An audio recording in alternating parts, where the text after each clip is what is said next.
Vamos a hacer una introducción muy rápida a lo que son los sistemas de información geográfica. Básicamente lo que hacemos con una herramienta GIS es no pensar solamente en una herramienta computacional, o sea, en un software que hace algo, sino es la combinación de varias cosas. Para yo poder utilizar una herramienta computacional, bien sea GIS o CAD o cualquier herramienta experta, debo saber cómo funciona, digamos, el modelo de datos de la herramienta. Debo poder o debo entender de que los datos de entrada que yo llevo a esas herramientas son una parte, digamos, muy importante. Datos que están mal estructurados, datos que están incompletos, datos que tienen errores, van a implícitamente generar errores en el modelo, errores en el resultados y errores en la interpretación. Entonces, si yo a una herramienta GIS le llevo unos datos de lluvia, por ejemplo, o de temperatura de unas estaciones y esos datos están errados, pues el mapa que yo hago de temperaturas también va a estar errado. Si yo hago una estadística zonal de una zona geográfica, por ejemplo, obtener la temperatura media de un departamento o un municipio, pues ese dato también va a estar errado o sesgado. Va a tener implícitamente el error de una o varias estaciones que tenían errores o datos incompletos. Al final, la persona que puede detectar si los datos son correctos y son congruentes con el análisis que se va a hacer es el ingeniero especialista, o sea, una persona capacitada en entender cuáles son los datos de entrada, bien sea geográficos o no espaciales. Los no espaciales son las series, los geográficos son las localizaciones, las áreas o los alineamientos. Esta persona de acá es la persona que puede saber cuáles son los datos, cómo completarlos, cómo corregirlos para llevarlos a la herramienta computacional, realizar el geoprocesamiento,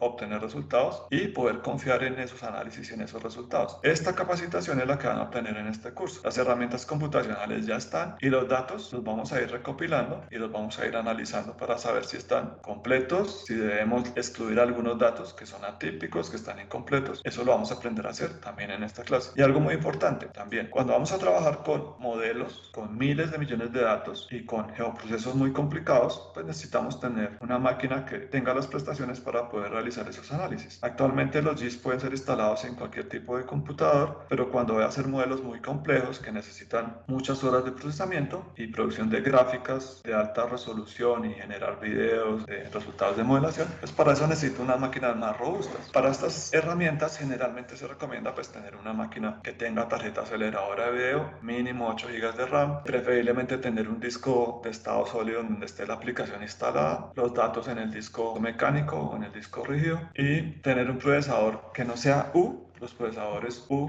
son procesadores que ahorran energía. El voltaje de la placa es muy bajo. El procesador no se le puede subir el voltaje para que tenga más rendimientos. Al final, el SIG no solamente son herramientas computacionales. Entonces, cuando hablen de SIG, tienen que siempre pensar en estos cuatro componentes. Y ustedes como ingenieros ambientales o como ingenieros civiles, pues deben obtener el conocimiento general para poder utilizar todos estos cuatro componentes de una forma eficiente. De pronto ustedes son muy dedicados, trabajan muy bien todo el tema de la física y la matemática, pero no son muy hábiles con las herramientas computacionales. Entonces eso va a ser una dificultad en su vida profesional. O son muy buenos con las herramientas computacionales, pero no son muy hábiles con el tema de estructuración de datos. Entonces van a tener una dificultad porque siempre van a depender de alguien que descargue, evalúe, complete, analice, limpie y les entregue esos datos. Entonces también van a tener esa dificultad. Y en el tema del hardware, entonces ustedes, la idea es que tengan la capacidad de poder tomar una decisión cuando vayan a trabajar en un proyecto, saber qué máquinas necesitan para trabajar eficientemente en ese proyecto. Si van a trabajar en modelación, pues seguramente pues una tarjeta de video de 2 GB no va a ser suficiente, van a necesitar una de 4, 6, una tarjeta con muchas capas de procesamiento, van a necesitar una máquina refrigerada, mucha más RAM, mucho más espacio en disco, entonces depende de lo que vayan a hacer. Pero si ustedes pueden aprender a ensamblar sus propias máquinas, a descargar sus propios datos, a instalar y probar sus propias herramientas computacionales que las puedan configurar, pues seguramente cuando estén trabajando en su vida profesional, pues no van a tener mayores dificultades porque van a ser autosuficientes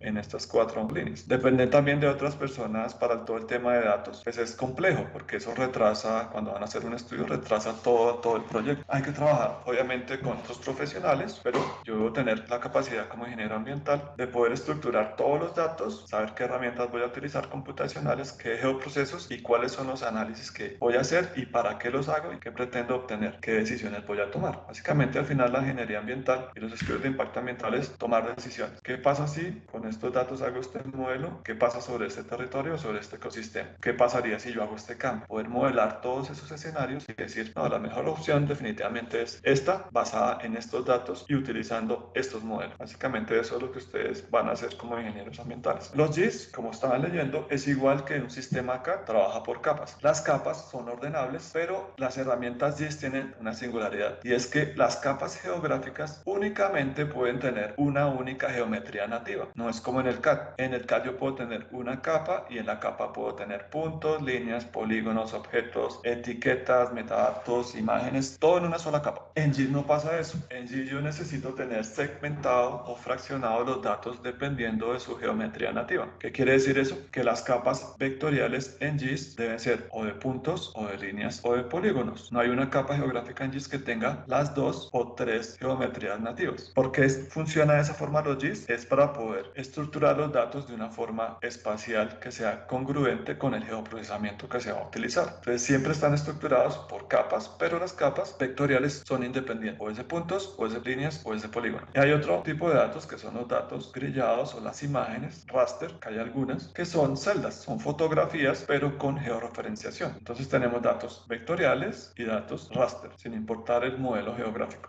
Los GIS son utilizados para muchas cosas. Específicamente en su área profesional, los van a utilizar extensivamente en estudios ambientales, los van a utilizar bastante en cartografía. Los ingenieros ambientales trabajan bastante en gestión territorial, en todo el tema de estudio de planes de ordenamiento, en toda la parte espacial de análisis, todos los temas ambientales y territoriales. Los ingenieros ambientales generalmente son los profesionales que hacen estos estudios, toda la parte técnica y espacial, o sea, ustedes hacen eso. Modelación de redes no tanto, pero los civiles sí trabajan en modelación de redes. La parte catastral, esto está más enfocado a ingenieros catastrales, pero ustedes deben tener este conocimiento. ¿Por qué? Porque cuando van a hacer un estudio ambiental, ese estudio ambiental afecta inmuebles, bien sea predios o construcciones, y deben tener la capacidad como ingenieros civiles o ambientales de poder entender cómo está estructurada la información catastral nacional, cuáles son los registros 1 y 2, qué tiene un polígono, cómo está digitalizado un polígono de una construcción. Entonces, esa información es importante poderla manejar. Gestión de recursos, también ustedes podrían trabajar en entidades, por ejemplo en parques nacionales, trabajando en gestión de recursos naturales. Es midiendo la evolución de los sistemas naturales, colocándolos en mapa para poder analizando la línea de tiempo de cómo se están afectando esos sistemas y cómo se afectan por el tema de cambio climático y por el tema de ciclos hidrológicos. Investigación científica, pues cuando ustedes van a analizar datos espaciales y van a crear un modelo propio para hacer un análisis particular, pues están creando un estudio científico, están haciendo una investigación científica, están abordando un tema que de pronto no se ha abordado mucho o que nadie lo ha abordado, tienen unos datos, generan una herramienta de geoprocesamiento, obtienen unos resultados y se generan unos análisis. Eso es hacer prácticamente ciencia. Entonces hay muchas cosas que se pueden hacer con sistemas de información geográficos. Estos son algunos de ellos. Pero hay que entender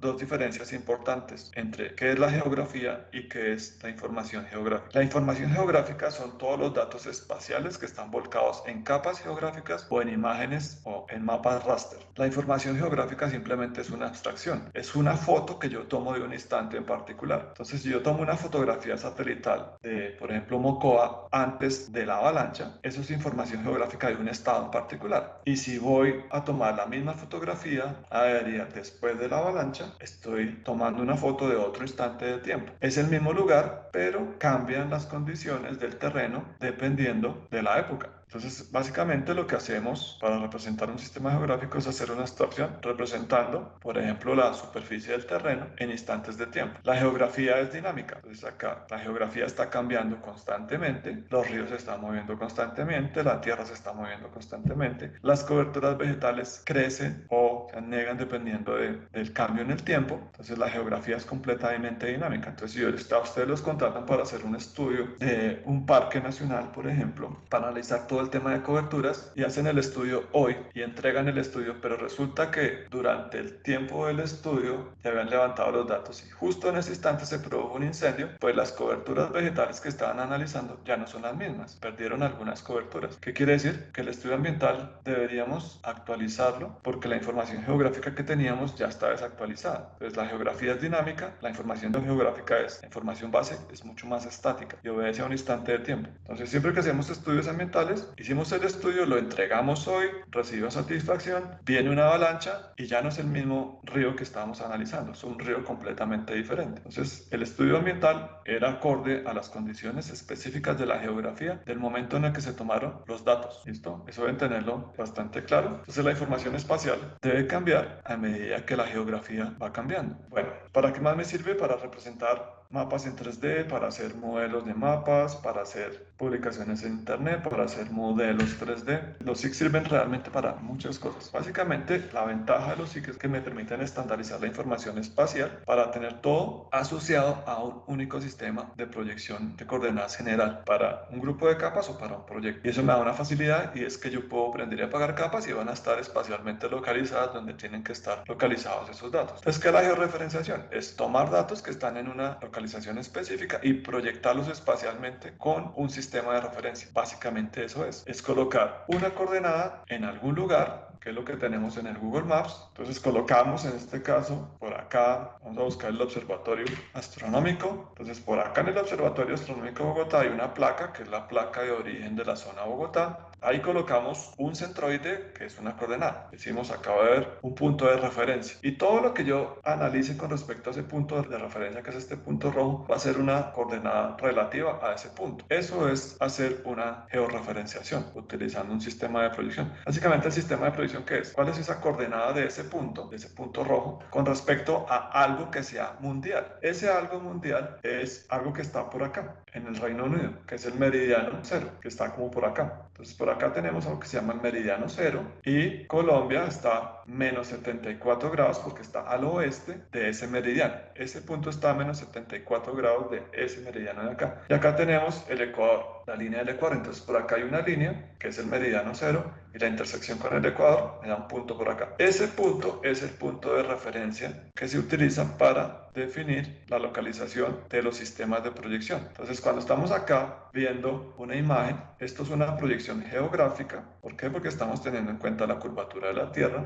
Y esto de acá es una proyección cartográfica o planimétrica. Es cómo puedo proyectar eso que está en una esfera o en un geoide sobre un plano. Para eso me sirven los sistemas de proyección. Pero entonces, mirando la esfera, ¿cómo podemos nosotros estirar esa esfera y que esto se vea de una forma plana? Pues hay un problema, y es el problema de las distorsiones. Cuando yo convierto algo geográfico, yo mido una distancia acá entre un punto y otro, estoy teniendo en cuenta la curvatura terrestre. Pero cuando lo proyecto sobre un plano como este, esa distancia va a ser de pronto menor, y en algunos casos va a ser mayor, dependiendo de la distorsión. Entonces, para eso me sirven los sistemas de proyección. Les voy a mostrar una pequeña introducción para entender un poquito más eso que les estoy mostrando ya en el Google Maps, que es la georreferenciación, que son los sistemas de proyección, cuáles son los sistemas horizontales, los verticales, que es una proyección cartográfica, que es una proyección cartesiana, que son los elipsoides. Básicamente la Tierra no es un esferoide perfecto, está un poco achatado por los polos, como si tomáramos una esfera de esas de foamy y la aplastáramos un poquito, pues deja de ser un geoide y se convierte como en un elipsoide. La Tierra no es una esfera, es un elipsoide. ¿Qué quiere decir? Que hay un eje, que es el eje menor, que es el que va del polo norte al polo sur, que es más pequeño que el eje que está en la horizontal. Coordenadas geográficas versus cartográficas era lo que les estaba explicando allá en el Google Maps. Esos ángulos que nosotros medimos acá en geográficas, las geográficas se representan por grados. Entonces tenemos 360 meridianos. Los meridianos son los que van del polo norte al polo sur, y volvemos por acá al Reino Unido. Por acá vamos a tener el meridiano cero. Entonces eso está dividido cada un grado. Si le damos la vuelta completa a la Tierra, vamos a tener 360 grados. ¿Listo? Y si nos vamos por el Ecuador hacia arriba, tenemos algo que se llama paralelos, que son círculos concéntricos. El del Ecuador es el más grande, círculo concéntrico. Después, un grado más arriba, tenemos otro círculo concéntrico. Son paralelos, pero esos círculos se van achicando a medida que vamos llegando al polo norte, hasta convertirse en una circunferencia de radio cero, o sea, en un punto. Los paralelos siempre son circunferencias alrededor de la Tierra. Es como tomar una naranja y partirla en cascos. Yo puedo partir en muchos cascos. Entonces tenemos 360 alrededor de la Tierra meridianos que van del polo norte al polo sur. Los que están a la izquierda del meridiano cero son negativos hasta el meridiano 180, y los que están a la derecha de este meridiano cero son positivos hasta el 180 también. Serían 360. 180 negativos por este lado y 180 contrapositivos por este lado. Es por eso que acá a la izquierda, cuando ustedes toman este mapa y buscan sobre el mapa del Google Maps un punto, por ejemplo la Escuela Colombiana de Ingeniería, acá colocan un punto, el laboratorio ambiental está como por acá, si colocan ahí un punto, miren lo que aparece en la parte inferior, aparece una coordenada, si la cliquean, acá les va a aparecer, dice la Escuela Colombiana de Ingeniería con respecto al meridiano de Greenwich, que es el meridiano cero, está a menos 74 grados, quiere decir que está 74 grados al oeste de ese meridiano, y con respecto a la línea ecuatorial, la Escuela Colombiana de Ingeniería, Laboratorio de Ambiental, está a 4,78 grados. ¿Qué quiere decir eso? Que la Escuela de Ingeniería está al norte de la línea ecuatorial. Ustedes se acercan o se alejan, la línea ecuatorial está por acá, se llama ecuatorial porque pasa por el Ecuador, y estamos acá a 4 grados al norte. Eso representa esta esfera de acá. Entonces tenemos polo norte, polo sur. De polo norte a polo sur tenemos los meridianos, 360 alrededor de la Tierra. Tenemos ahora los paralelos, la línea del Ecuador, y los paralelos son 90 al norte y 90 al sur. O sea que son 360 meridianos y son 180 paralelos, 90 al norte y 90 al sur. Pero ¿cómo hago yo para representar esto en un plan? Cartográficamente. Hay varios sistemas o familias de proyección. Las tres principales son cilíndricas, cónicas y esféricas. A medida que voy bajando se vuelven mucho más complejas en cálculos. ¿Cómo hacemos para proyectar esta esfera en un plan? Pues lo que hacemos es tomar estos paralelos y los proyectamos sobre un cilindro.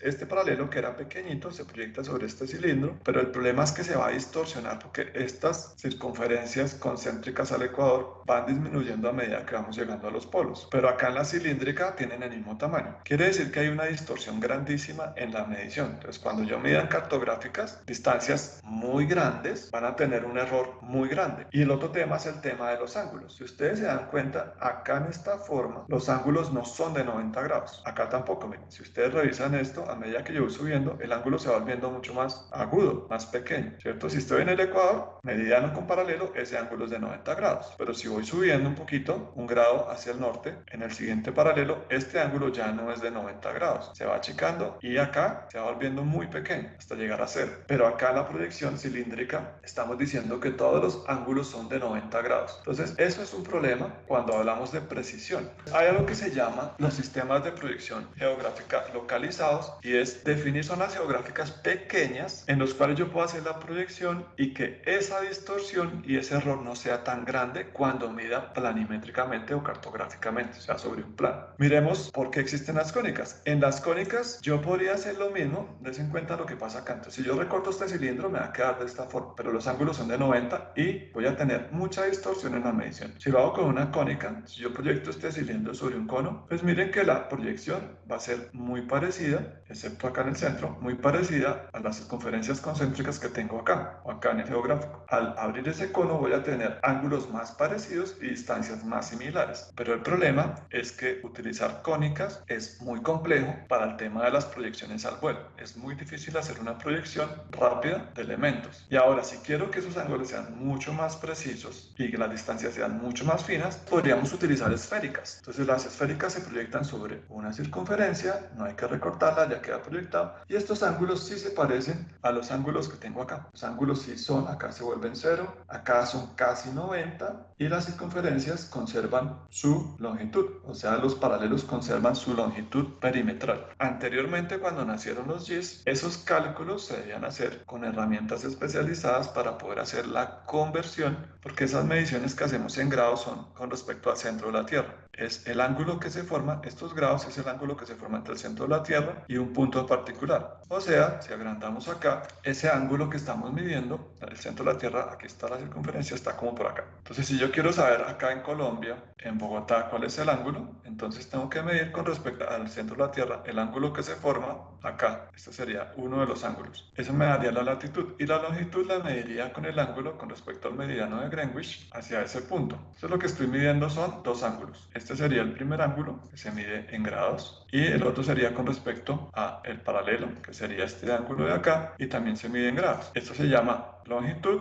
esto se llama latitud, qué tan al norte o al sur estoy, y longitud es qué tan al oeste o al este estoy del meridiano de Greenwich. En Colombia, los sistemas de proyección de coordenadas localizados, o sea, los que utilizamos para proyectar planimétricamente, son varios. Geográficamente, cuando vamos a proyectar sobre un elipsoide utilizando grados, o sea, latitud latitudes y longitudes, utilizamos algo que se llama Magna-Sirgas. O sea, nosotros utilizamos una proyección cilíndrica para poder proyectar en un plano. Y esos valores están referidos a unos sistemas que se llaman mundiales, que fueron estandarizados en el año 1980. Esto es súper importante porque cuando ustedes reciben datos geográficos, los datos geográficos que están en servidores de dominio público generalmente vienen con proyección geográfica. O sea, esos datos vienen en grados de latitud y longitud y debemos convertirlos a valores XY. Entonces, vamos a recibir los datos generalmente en WGS 1980 o 1984. La diferencia entre los dos sistemas es que se hizo una corrección para Z y el meridiano, el centro de origen para Z se corrió unos metros al oeste del meridiano de Greenwich. Pero generalmente utilizamos este de acá. ¿Listo? Estos sistemas que utiliza Colombia Magna-Sirgas utilizando grados y para sus correspondientes reproducciones en X, Y y Z son compatibles con los sistemas GPS. Entonces, cuando ustedes tienen su teléfono celular, siempre va a utilizar esa aplicación de Google Maps, siempre va a utilizar sistema geográfico, o sea, va a utilizar latitudes y longitudes para localizarse en cualquier punto de la Tierra. Estos sistemas son globales, por eso se llaman mundiales, georreferenciación, sistema de provisión geográfica mundial. Aquí está la sigla. El Magna es un sistema local, marco geocéntrico nacional de referencia, que ya lo vamos a ver más adelante, y significa que Colombia, para poder proyectar de forma adecuada sobre la superficie y no tener distorsiones en los ángulos y las distancias, pues es conveniente fraccionar la zona geográfica colocando varios centroides. Antes utilizábamos un solo centroide nacional que estaba por acá en el meta. Daba mucha distorsión cuando yo medía distancias hacia puntos alejados de ese punto centroide. Entonces miremos cómo funcionan en Colombia. Entonces Colombia utiliza Magna-Sirgas y utilizamos WGS 1980 o 1984 para toda la parte geográfica, para poder proyectar en capas o en toda la geografía mundial. Entonces miremos la de Colombia. Colombia entonces utiliza algo muy parecido a esta cilíndrica, pero esta se llama Gauss-Krüger. Esta Gauss-Krüger lo que hace es hacer la proyección como si yo estuviera rotando o moviendo, desplazando la esfera sobre el plano y obtengo esta forma. Esta es la forma más, en este momento, una de las más precisas de poder medir distancias y ángulos sin perder mucha precisión. Es bastante complejo porque si ustedes se dan cuenta, al tomar la esfera de la Tierra y girarla sobre un plano, pues yo voy a poder proyectar estos meridianos, los voy a poder proyectar así de esta forma y miren que los ángulos son muy similares y las distancias también van a ser muy similares. Es como tomar una pelota esa de letras y en una superficie que tenga arcilla o plastilina, girar la pelota con la mano y mirar el impreso que queda. Entonces es como tomar la pelota y estirarla, esa proyección o esa forma que va a quedar de la rotación sobre esa placa para hacer la impresión va a ser esta que tenemos acá. Entonces va a ser mucho más precisa, es mucho más compleja de calcular, pero es muy precisa en el tema de la representación. ¿Qué hace Colombia para que esto sea preciso? Como al proyectar sobre una zona solamente voy a poder obtener precisión en una franja muy pequeña, acá dice 3 grados. Entonces yo utilizo 3 grados y esa impresión va a ser adecuada para 3 grados nada más, o sea, 1, 2, 3. Estos 3 y 3 a cada lado que tengo acá, que serían desde aquí hasta acá, se van a proyectar bien con esa impresión, como la pelota de letras. Pero los que están al lado no. Miren lo que pasa. A medida que me voy alejando, se van agrandando las distancias de la impresión. Esto debería en teoría ser igual, porque está separado cada un grado. Pero miren que en la impresión, esta distancia es un poquito, esta es la distancia que debería ser, pero la siguiente impresión está un poquito más grande, más grande, más grande. Y si voy a medir por allá en el Bichá o en Chocó una distancia a partir de ese punto, pues esta distancia va a tener mucho error y este ángulo también. Para solucionar eso, entonces, creamos franjas cada 3 grados. Miren que estas 3 se parecen bastante, estas distancias y estos ángulos. Y lo mismo hacia el norte. ¿Qué hizo el IGAC? La Autoridad Nacional creó zonas geográficas. Esas zonas geográficas se utilizan para la proyección planimétrica y también para la geográfica. Entonces Colombia está dividida en 5 franjas principales. Esta de acá es para San Andrés y Providencia. Las 5 franjas principales son la este-oeste, la este-central, la oeste y la oeste-oeste. Esta oeste lejana es la que se utiliza para San Andrés y Providencia. Si ustedes han analizado un poquito el Google Maps, casi siempre en los mapas que nos muestran aparece San Andrés y Providencia por acá, un dibujito, como el mapa que les estaba mostrando acá. Pero acá yo coloqué las coordenadas. Generalmente entonces nos muestran San Andrés y Providencia por acá grandote, pero eso es un esquema. Realmente San Andrés y Providencia está muy lejos, está en la latitud 13 y en la longitud 82. Entonces vamos a buscar 1382 en el Google Maps. San Andrés y Providencia está, no lo han mostrado en el mapa que está por acá pegado, ¿cierto? Realmente San Andrés y Providencia está por acá arriba, está bastante lejos. Miren dónde está. está más cerca de Nicaragua, está bastante lejos de Colombia. Entonces, las franjas que tenemos para proyección son las continentales. O sea, ¿eso qué quiere decir? Que estas franjas que tenemos acá, hasta la este nos sirven para incluso analizar esta puntica de Nariño, para analizar todo el tema continental. En la parte oceánica, San Andrés y Providencia, que está muy lejos de Colombia, y las disputas de mares, las disputas territoriales de La Haya, son complejas de resolver porque por espacio marítimo, entonces acabó una disputa, le quitaron un pedacito a Colombia. Realmente miren dónde estamos bastante lejos en la parte oceánica. Entonces hacer una proyección hasta allá es bastante difícil. Miremos los continentales, que son los que están acá. Entonces, en el tema continental, para poder proyectar esa pelota de letras o ese esferoide sobre un plano, entonces utilizamos estas franjas. Para Colombia, esa franja se llama la franja Origen Bogotá. Es la que tenemos acá. Justo esto. Todas las franjas, el centro está localizado a la misma latitud. Si se dan cuenta, esta línea no está en el Ecuador, que está por acá abajo. Está mucho más arriba. Está localizada a una latitud de 4 grados, 35 minutos y 46 segundos al norte del Ecuador. En grados decimales es esta coordenada que tenemos acá. Entonces, si nosotros revisamos acá, es esta coordenada, una. Y las longitudes, vamos a revisar Bogotá, magna origen Bogotá. Las longitudes están dependiendo. Por acá está el meridiano de Greenwich. Estamos al oeste, por eso son negativos. Entonces, la este-este está a una longitud de menos 68, más 3, 71, que sería la S. Después, más 3 grados sería 74, 77 y 80. Recuerden que estas franjas tienen un ancho de 3 grados para que sea precisa la medición. Si tomamos entonces acá la origen Bogotá, colocamos esa coordenada acá. Esa coordenada que estamos analizando es la coordenada del centro de la zona geográfica de Colombia, de la franja Bogotá. De Colombia no, de la franja Bogotá. Entonces, este centroide está justo acá. ¿Qué quiere decir? Que tengo la posibilidad, si estoy utilizando el sistema de proyección de coordenadas de esa franja, de medir cosas de una forma adecuada, de una forma consistente.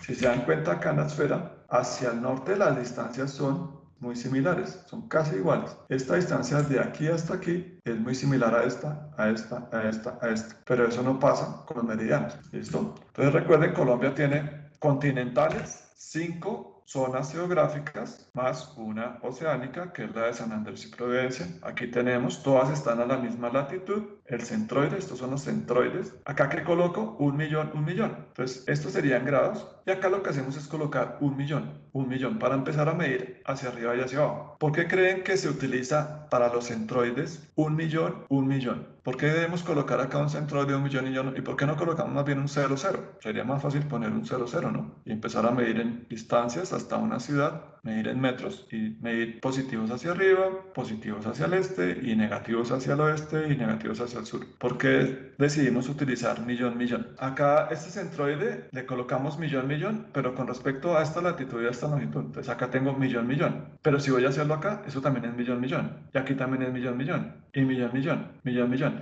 ¿Qué pasa cuando yo voy a medir y se traslapan? Acá voy a tener, del resto tendría 990 y algo. Y acá si yo miro hacia este lado le estaría sumando y estaría traslapando, ¿cierto? Acá hay algo que se llama los traslapes geográficos. La respuesta es mucho más sencilla de lo que parece. La respuesta es porque el objetivo para simplificar los cálculos en los sistemas de reproyección al vuelo es tener siempre valores positivos. Entonces, si yo me vengo hacia el sur, aquí el Ecuador estaría por acá, ¿cierto? El 0. Entonces acá estamos diciendo que Colombia está a 4.35 al norte. Entonces, más o menos un grado son 111 kilómetros. Lo que yo hago es, si yo tomo una distancia, una medida de aquí hasta el punto más bajo de Tizi en Colombia, si resto eso en metros, no voy a tener 1.000.000 de metros. Entonces siempre voy a tener un valor positivo. Y lo mismo hacia el norte. Si yo sumo, siempre me va a dar un valor positivo. De aquí hasta acá no hay 1.000 kilómetros. El millón, millón se utiliza para poder tener siempre valores positivos cuando se mida en cualquier punto de Colombia. Básicamente esa es la respuesta.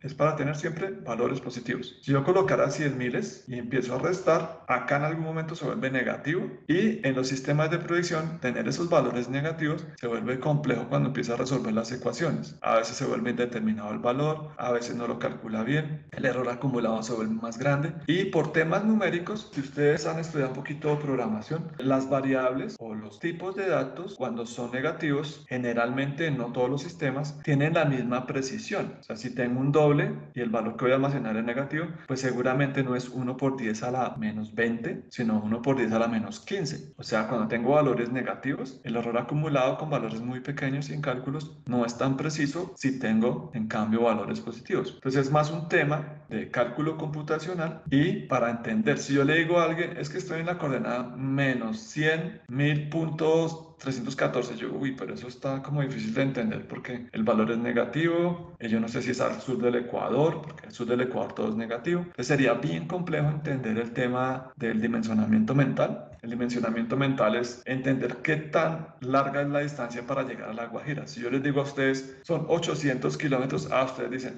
es más o menos como recorrer 4 veces el departamento de Cundinamarca, de norte a sur. Entonces eso es una dimensión mental y eso nos sirve para saber más o menos qué tan grande es una zona. Yo les digo, es que Colombia es más o menos en longitud, de norte a sur, más o menos es la quinta parte de la longitud que tiene de norte a sur Estados Unidos. Ustedes dicen, no somos tan grandes como creíamos. Básicamente es para eso, para poder dimensionar mentalmente esos valores. Bueno, entonces tenemos 5 zonas geográficas continentales. Se tuvo que crear esta oeste-oeste porque Nariño quedaba después de esta zona y no se puede dejar el cálculo desde ese centroide porque no iba a quedar muy preciso. Esta oeste-oeste básicamente es para esto. Todas están a la misma latitud, diferentes longitudes que están acá en este cuadro y todas tienen centroide millón-millón. Y siempre que midamos, siempre va a ser positivo. En grados decimales, siempre nosotros en Colombia vamos a tener siempre las longitudes negativas. Cuando aparece 74 y al final una letra, también las podemos representar de esa forma. En vez de escribirlo con esta notación de menos 74, yo podría colocar 74.077 y colocarle al final una W. Eso significa que estamos al oeste y que ese valor en absolutas de grados decimales es negativo. Entonces hay muchas notaciones. Hay notaciones de esta forma, grados decimales, al oeste siempre negativos, al sur del Ecuador siempre negativas. Si yo me voy a Leticia, les voy a mostrar, vamos a solicitar la coordenada, el Ecuador está por acá, la línea ecuatorial. Si yo cliqueo acá, miren lo que pasa. Ese valor que nos vamos a obtener es negativo en su latitud. Menos 4 quiere decir estoy menos 4 grados del Ecuador, o sea, estoy al sur del Ecuador. Las longitudes siempre van a ser negativas. Y des en cuenta la otra notación. Yo lo puedo expresar en positivos, pero S significa que está al sur, o sea, que es negativo con respecto, si lo voy a representar en grados decimales con esta notación, y estoy al oeste. Entonces, este es un caso donde los dos valores son negativos. Pero si yo trabajo en millón, y voy a buscar acá un valor en millón, en un sistema geográfico, pues acá voy a tener una coordenada positiva, un valor en millones, pero siempre con valores positivos. ¿Listo? Bueno, funciones de un SIG. El SIG se puede utilizar desde para hacer digitalización con precisión. Ya en los GIS se puede hacer digitalización con precisión. Hay un problema con el tema de los arcos. Entonces, una diferencia entre los CAD y los GIS. En los CAD yo dibujo arcos. Entonces, si yo hago una clotoide, una línea conectada con rectas y curvas, él va a conservar los puntos de cambio de dirección de la clotoide. Yo ya voy a poder modificar los radios. En el SIG yo puedo hacer algo similar cuando estoy editando, pero una vez yo guardo en la capa geográfica, el tema del arco circular se rompe y se convierte en una sucesión de pequeños segmentos rectos. Entonces la digitalización directa sí se puede hacer en GIS de forma precisa, pero después de que la guardo en formato vectorial geográfico, así venga de CAD, se descompone y se va a convertir en pequeños segmentos rectos. O sea que no lo voy a poder cambiar el arco de la curva, el arco tangente no lo voy a poder cambiar para poder cambiar la curvatura de la clotoide, porque ya son segmentos rectos. Pero sí se puede digitalizar con precisión. También me sirve para hacer representación gráfica, simplemente para hacer mapas de visualización. No son mapas de análisis, sino simplemente mapas para mostrar zonas geográficas o para imprimirlos o para compartirlos en web o para utilizarlos como soporte en informes o en estudios científicos.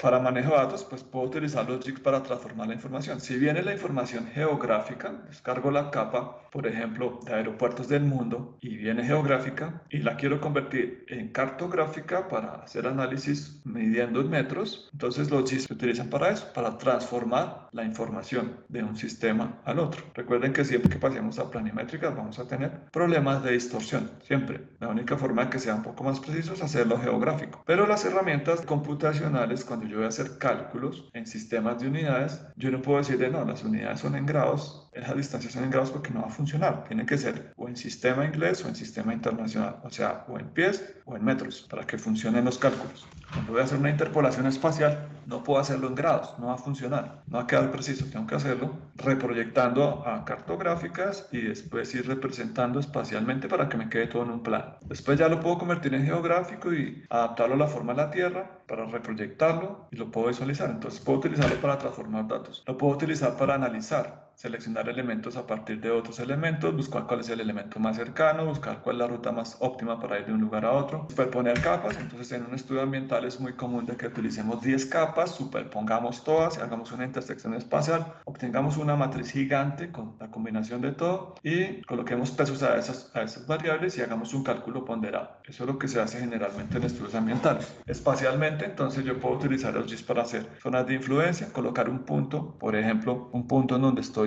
midiendo ruido y quiero generar una zona aferente de ruido con una función que me convierte de decibeles a distancias o área de influencia, zona de influencia. Convierto unos puntos, tengo unos valores y aquí hice unas circunferencias y fundí todo y me quedó una zona de impacto de ruido. También la puedo hacer por anillos, a partir de puntos o polígonos. Entonces podría colocar el impacto medio o el bajo, el medio y el alto. El alto sería el que está más cerca en cuanto al ruido, el medio sería el que está un poco más lejos y el bajo sería el que está más lejos. También lo podría hacer por anillos, podría recortar capas geográficas. Entonces cuando estoy trabajando en un proyecto, en un estudio ambiental, generalmente tengo que recortar las capas para recortarlas hasta el límite espacial de la zona geográfica que estoy estudiando. Entonces acá con las herramientas GIS voy a poder hacer eso de una forma muy fácil. Esta intersector es la que les estaba explicando, que es la que generalmente se utiliza para estudios ambientales. Tengo una capa de vegetación, tengo una capa de riesgo de deforestación, una capa de humedad del suelo y quiero hacer un mapa de potencial de pérdida de coberturas en el suelo. Les combino las tres, a cada uno de los tres mapas le coloco un peso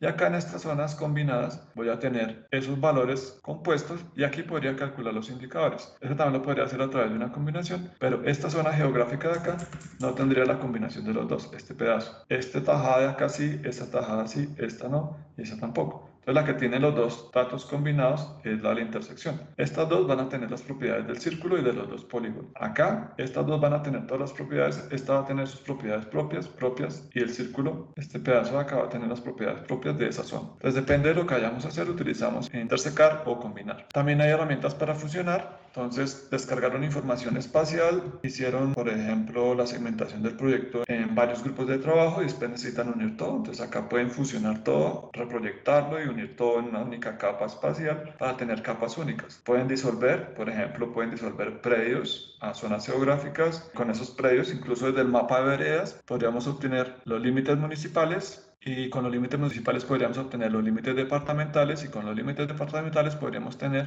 el límite de Colombia. Y todo eso lo podemos hacer desde estos niveles, incluso desde el nivel de predio. Con predio puedo escalar a vereda. Con vereda podría escalar a municipio, con municipio a departamento y con departamento a país. Podría hacer eso con una función de disolver de forma automática. Buscar el punto más próximo, entonces tienen un río y ustedes van a hacer un vertimiento y el vertimiento está a 200 metros. Y necesitan saber cuál es el punto más cercano a donde podrían hacer el vertimiento para poder tener la menor distancia de instalación de tuberías para hacer esa disposición de una huella tratada. Utilizaron un permiso de concesión, utilizaron esa agua, la aprovecharon, la trataron y la van a devolver al río. Entonces, con esta herramienta podrían buscar cuál es el tramo o el punto más próximo donde podrían llevarlo. Pero deberíamos analizar si topográficamente hay alguna interferencia, si hay algún predio, si tenemos que hacer una desviación. No lo podríamos hacer tan fácil de esta forma. Polígonos de Thyssen es para áreas aferentes y estos son métodos de interpolación espacial. Esto es un método vectorial, polígonos. Esto es un método de mapas por celdas. También puedo en un sistema geográfico hacer estadísticas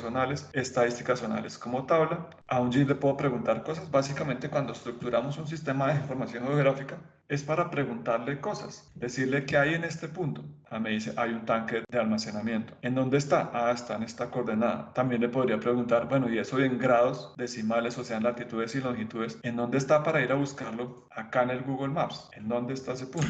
Eso se lo puedo preguntar a un GIS. ¿Cuánto es el área total que tiene, por ejemplo, metros cuadrados construidos esta manzana? O sea, que ¿cuánto es el porcentaje de ocupación de esta manzana con respecto a las construcciones? Para mirar qué tan densas están las construcciones por manzana. Esa pregunta se la puedo hacer a todas las manzanas urbanas. También le puedo preguntar a un GIS la ruta más corta para llegar de este punto a este punto. Pero puedo preguntarle, bueno, y si acá hay un accidente de tránsito, ¿cuál sería la ruta más corta? Entonces dice, no, pues váyase por acá y llega a este punto. Pero si acá hay un accidente o una inundación, él me dice, no, pues entonces tome esta ruta, desvíe por acá, véngase por acá y llegue a este destino. Eso se lo puedo preguntar a un GIS. Y eso es lo que ustedes hacen cuando utilizan el Waze, la aplicación que piden para tomar un taxi, la aplicación del sistema de transporte masivo, Google Maps para mirar el tráfico. Eso es lo que hace esas herramientas, pues lo hacen en tiempo real. ¿Listo? Aquí lo que estamos utilizando en este curso son datos que no son en tiempo real, sino datos descargados y datos que ya tienen ciertas características. Pero todas esas aplicaciones móviles, la diferencia es que utilizan información en tiempo real del clima, de los incidentes de tráfico, de la velocidad promedio en la vía.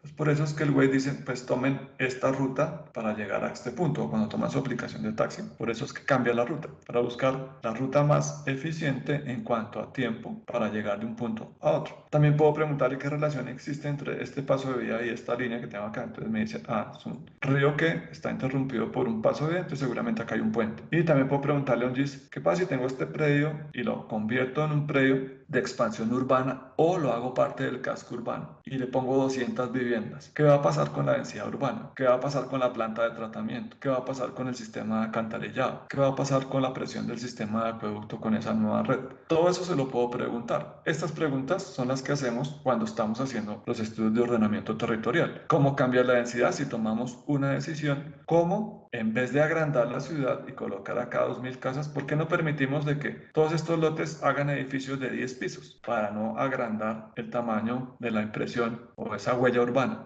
Y más bien seguir aprovechando esto agropecuariamente. Todas las decisiones que se toman de ordenamiento, de restringir zonas o marcarlas como naranja ahorita con el COVID, es porque se hace geográficamente un análisis del número de casos que hay con respecto a la localidad y si eso está por encima de un indicador base. Si dice, si tenemos 10 casos por cada 100.000 habitantes, vamos a poner esta zona en naranja. Entonces, cada vez que se cuentan en tiempo real, alguien está reportando eso con esas aplicaciones y esa zona o ese punto reportado está dentro de una localidad específica y esa localidad tenía un color amarillo y con esos nuevos reportes cambió esa densidad de infectados por número de habitantes de toda la localidad, entonces cambia automáticamente de color. O como hace Medellín con lo de la contaminación. Cada vez que esa telemetría nos envía datos de cuánto es el número de partículas por millón que estamos emitiendo, pues esos elementos o esos mapas cambian en tiempo real y hacen unas manchas, unos mapas de calor mostrando cómo es el estado evolutivo de esa variable. Eso se puede hacer en tiempo real, se puede hacer aislado, tomando los datos y haciendo un análisis independiente, se puede hacer continuo, se puede hacer segregado. O sea, hay muchas preguntas que puedo hacerle a un GIS, pero depende, la respuesta depende de los datos, la calidad de los datos que tenga y depende de los datos que ya tenga previamente almacenados en el sistema. Tipos de codificación ya les expliqué, entonces los GIS utilizan capas geográficas que están representadas de dos formas, vectorialmente o a través de raster. Vectores son puntos, líneas o polígonos, raster son imágenes. Recuerden que una capa geográfica no puede tener más de una geometría nativa, o es de puntos, o es de líneas, o es de polígonos. Y los raster son imágenes que representan, son fotos realmente. Esas imágenes raster pueden tener diferentes niveles. Una imagen raster puede estar compuesta por diferentes bandas, muchas bandas. Cuando tengo una imagen de color compuesto, generalmente son 3 bandas, la banda roja, verde y azul. Con eso hago una imagen de color compuesto. Pero las imágenes satelitales tienen muchas bandas que dependen de la refracción del infrarrojo, cercano, próximo, lejano. Entonces depende de eso el análisis que vayamos a hacer con esas imágenes. Generalmente las raster las utilizamos para definir en dónde están los límites de las zonas cubiertas con agua, a dónde están las vías, a dónde están las coberturas vegetales, la calidad de las coberturas vegetales, y eso lo hacemos generalmente con imágenes de diferentes meses para analizar el tema del ciclo hidrológico. No es lo mismo analizar una imagen raster en invierno que una en verano. En verano pues las coberturas se pierden, toda esa refracción de esos verdes no es tan clara, pero en invierno se recupera. Entonces en invierno yo puedo obtener esos indicadores de vegetación mucho más claros, mucho más favorables que los que tenía en verano. Entonces en invierno siempre me va a dar indicadores más favorables que los que me dan en verano. ¿Cómo se almacenan los datos vectoriales? Entonces los datos vectoriales, puntos, líneas o polígonos tienen una particularidad y es que en los GIS, siempre que yo tenga cualquier vector, le puedo asociar atributos. Entonces a un punto, como acá, cada uno de estos registros es un punto, en este caso la capa es de puntos, y cada una de las columnas son los atributos que tiene cada uno de los puntos. Entonces acá Los tipos de datos que yo puedo almacenar en una capa geográfica dependen de la configuración que yo haga y de los atributos que yo defina. Pero hay dos atributos que son en archivo shapefile obligatorios. Uno de esos es el identificador de objeto espacial, que se llama OID u Object ID, dependiendo de la herramienta. Es un valor numérico consecutivo de 0 a n cuando estoy trabajando archivos de forma shapefile independientes. Es un formato antiguo, el formato universal de intercambio, o de 1 a n cuando estoy trabajando bases de datos geográficas. Eso es importante saberlo porque dependiendo de eso, los identificadores internos geográficos cambian. Está el shape, que es la forma geométrica. Entonces, acá nunca van a ver una capa que diga puntos y líneas, o puntos y polígonos, o líneas y polígonos. Nunca van a encontrar una capa que tenga esa combinación. Siempre el shape va a ser o solo puntos, o solo líneas, o solo polígonos. Eso es un atributo que se conoce como geométrico. También es obligatorio en capas que son geográficas. En capas de datos continuos que no son geográficas, estos dos atributos, el primero sí es obligatorio, el segundo no es obligatorio. También tengo cadenas de texto,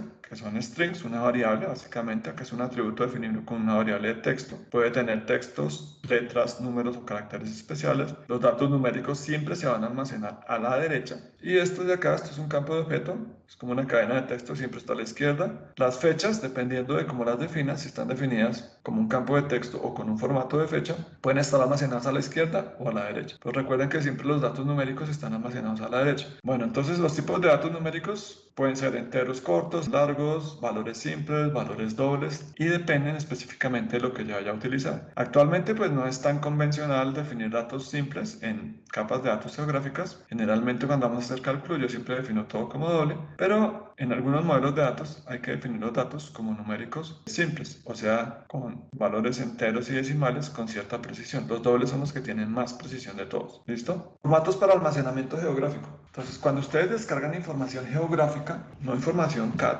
sino información geográfica es que tengo un dato espacial con atributos, o sea, tengo una capa de puntos, esos puntos representan estaciones de evaporación y la tabla de atributos tiene almacenados los registros de evaporación. Esos son datos geográficos. Los datos CAD, nativos, los básicos, son generalmente solamente datos vectoriales. Se le pueden asociar atributos, pero generalmente esos datos son proyectados de forma arbitraria, o sea que no tienen definido un sistema de proyección de coordenadas como tal. Casi siempre en el CAD trabajamos de forma arbitraria. Trabajamos desde el 00 y colocamos datos dependiendo de las unidades que estemos trabajando. Digitalizamos en función de esas unidades, pero no proyectamos eso geográficamente para después proyectarlo sobre un geoide. En los shapefile, que son datos geográficos, siempre voy a tener entonces 4 archivos que componen una capa. El de proyección lo podríamos obviar, pero sin el archivo de proyección no voy a poder proyectar adecuadamente los datos. Este yo considero que es un archivo obligatorio para poder proyectar los shapefiles sobre cualquier sistema geográfico. Entonces, los archivos shapefile se componen de 4 archivos. Una base de datos, que es donde están los atributos, o sea, donde está esta tabla. Esto está en un shapefile, en un DBF. Un archivo PRJ, que es donde está el sistema de proyección de coordenadas que estábamos analizando hace rato. Un archivo .shp, que es donde están los vectores, o sea, los puntos, las líneas o los polígonos. Y un archivo shx, que es donde están los índices. Los archivos DBF, para poder abrirlos y leerlos de forma eficiente, necesitan índices. Es como tener un directorio telefónico. Si yo necesito saber en dónde está cierto dato, pues busco en el directorio por el índice del directorio y lo voy a encontrar de una forma fácil. Si no tuviéramos esto, ¿qué tendríamos que leer? Para encontrar un teléfono de una persona tendríamos que leer todo el directorio telefónico. Pero esto tiene entonces una dificultad. Como es un archivo DBase, los archivos no pueden tener más de 2 gigas de tamaño. Entonces, eso es una limitante. O sea, que si tengo miles de millones de datos y superan 2 gigas de tamaño, voy a tener el problema de que no voy a poder almacenarle más datos. Es como en el Excel. Si tengo un archivo XLS, no voy a poder almacenar más de 65.538 datos o filas en la tabla. Si tengo un archivo XLSX, voy a almacenar un poco más de 1.000.000, pero ¿qué pasa si tengo una serie de datos que tiene 100 millones de datos? Tendría que crear hojas de Excel y partir esos datos y sería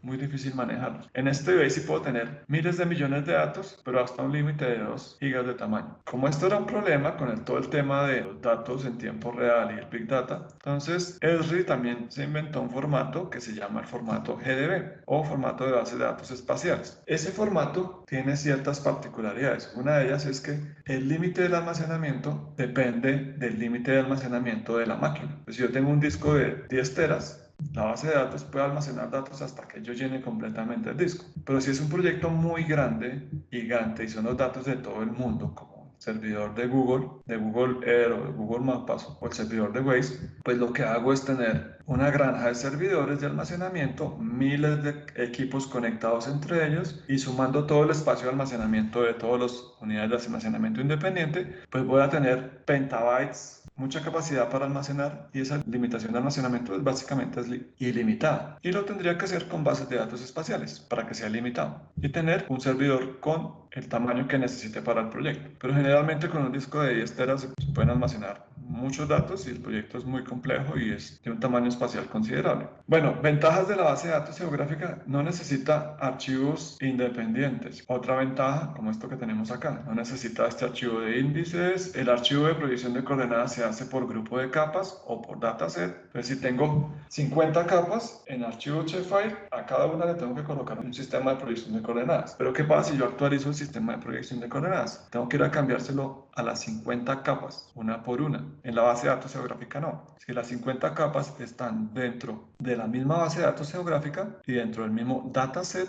solamente actualizo el sistema de proyección y todas las capas que están dentro se van a actualizar a ese sistema. Es por eso que en el ANLA, el modelo de datos geográficos nacional, yo los datos los puedo reportar en bases de datos geográficas o en archivos shapefile, dependiendo de lo que esté haciendo, en cualquiera de los dos sistemas. Básicamente, este sería más orientado a software libre, este sería más orientado a proyectos con software comercial. Trae otros formatos de bases de datos, no solamente los de R. También está el SQLite, el SpatiaLite. Hay muchos formatos que me permiten almacenar. El Postgres. Bueno, otra ventaja: este tiene un problema, los shapefile, y es que si voy a hacer edición multiusuario, yo no puedo editar la capa si alguien más la está editando por el espacio de trabajo. Acá en la base de datos geográfica yo podría tener edición multiusuario, podría un usuario estar editando una capa, otro usuario estar editando otra capa, y no tendría problema con ese tipo de procesamiento. El almacenamiento es escalable, yo voy agrandando mi servidor a medida que voy necesitando más espacio. Reglas topológicas son reglas de cómo conectar una capa con otra. Entonces, por ejemplo, los pozos de alcantarillado no los voy a conectar con las líneas del sistema de acueducto. Eso es una regla topológica. Entonces solamente conecto conectores del sistema de alcantarillado, tuberías o canales de alcantarillado pluvial a pozos o a puntos de descarga. Y otra ventaja es que en las bases de datos geográficas yo puedo almacenar vectores. Los shapefiles solo almacenan vectores. En las bases de datos geográficas yo puedo almacenar vectores e imágenes dentro de la misma base. Y también puedo almacenar tablas de datos no espaciales, o sea, tablas de series de datos. En el shapefile solamente puedo almacenar datos geográficos. Si tengo tablas independientes, las debo manejar en archivos de DBase para poderlas correlacionar o unir o relacionar con los shapefile. En las bases de datos geográficas puedo tener todo dentro de la misma base. O sea que puedo tener capas geográficas, archivos raster y tablas. Algo adicional es que yo puedo tener dominios. Los dominios son un tipo de datos que me sirven para normalizar variables. Entonces, si tengo materiales y hay 20 tipos de materiales, a cada uno le coloco un código y eso lo llamo dominio. Y ese dominio lo puedo compartir con varias capas. Varias capas pueden consumir esos materiales. Pero en los shapefile no. Esas entradas son manuales. No hay dominios. Los materiales los tengo que ingresar a mano. Y eso implícitamente hace que el usuario pueda cometer errores de entrada de datos. Entonces es más eficiente trabajar en bases de datos espaciales. ¿Para qué nos sirve combinar una capa geográfica del modelo digital de elevaciones, que es un mapa raster, o sea, una foto, una imagen con celdas, con vectores de cuencas, con vectores de líneas de ríos, acá polígonos, estos serían líneas, estos serían polígonos, que es un cuerpo de agua, y tenemos una estación hidroclimática? ¿Para qué nos serviría combinar todo esto? Eso nos sirve para generar un modelo hidrológico, en el que yo puedo analizar cómo escurre el agua respecto al terreno, cómo se va por los ríos, cómo se conduce, cómo llega a este cuerpo de agua, se amortigua y se almacena, y cómo se descarga. Entonces, una ventaja de los GIS es que me permiten analizar la parte espacial con la parte temporal en un punto. Entonces acá tengo una serie de datos de la medición continua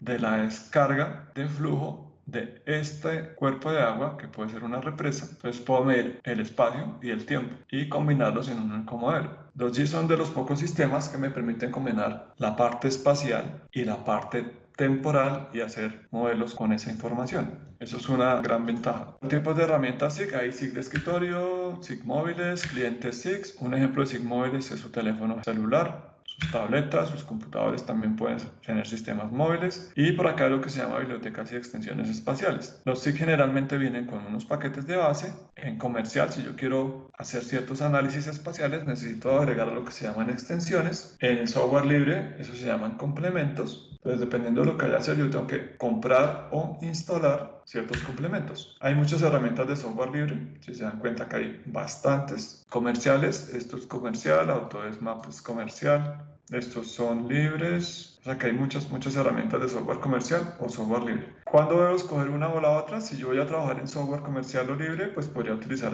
ArcGIS y QGIS, que es lo que estamos trabajando. En este curso hay unos talleres que están hechos en Mac y Open Source. Por acá está el QGIS. El QGIS puede ser instalado en cualquier sistema operativo. ArcGIS se puede instalar en cualquier sistema operativo, en algunos no directamente propietario, pero puedo instalar una máquina virtual, poner un Windows dentro de esa máquina que tiene ese sistema operativo y puedo utilizar ese sistema. Pues hay muchas herramientas. Generalmente las que vamos a utilizar en nuestra clase son ArcGIS, QGIS y vamos a utilizar MapWindow para poder utilizar HydroSig. Entonces, cuando yo compro ArcGIS, el ArcGIS viene en diferentes versiones. Yo puedo comprar ArcGIS básico, estándar o avanzado. El básico se llama ArcView, ArcEditor o ArcInfo. Y las prestaciones son diferentes dependiendo del nivel de licenciamiento. ¿Qué puedo hacer con el básico? Visualizar datos, crear mapas básicos, crear algunos mapas interactivos, visualizar datos CAD y generar reportes. ¿Qué no puedo hacer? Por ejemplo, no puedo hacer edición de compatibilidad de datos, no puedo automatizar tareas, no puedo utilizar herramientas de conversión de raster en esta versión. Ahora en el campus virtual de la escuela tenemos pues todas las licencias, la mayoría están, pero estos son los tipos de licenciamiento. Cada uno de estos paquetes de licenciamiento tiene unas herramientas. Entonces en ArcView, en ArcEditor o en ArcInfo, dependiendo del nivel de licenciamiento, yo puedo obtener todas estas herramientas. Pues estas son las herramientas que componen ArcGIS y QGIS. En ArcGIS tenemos la herramienta principal que es el ArcMap,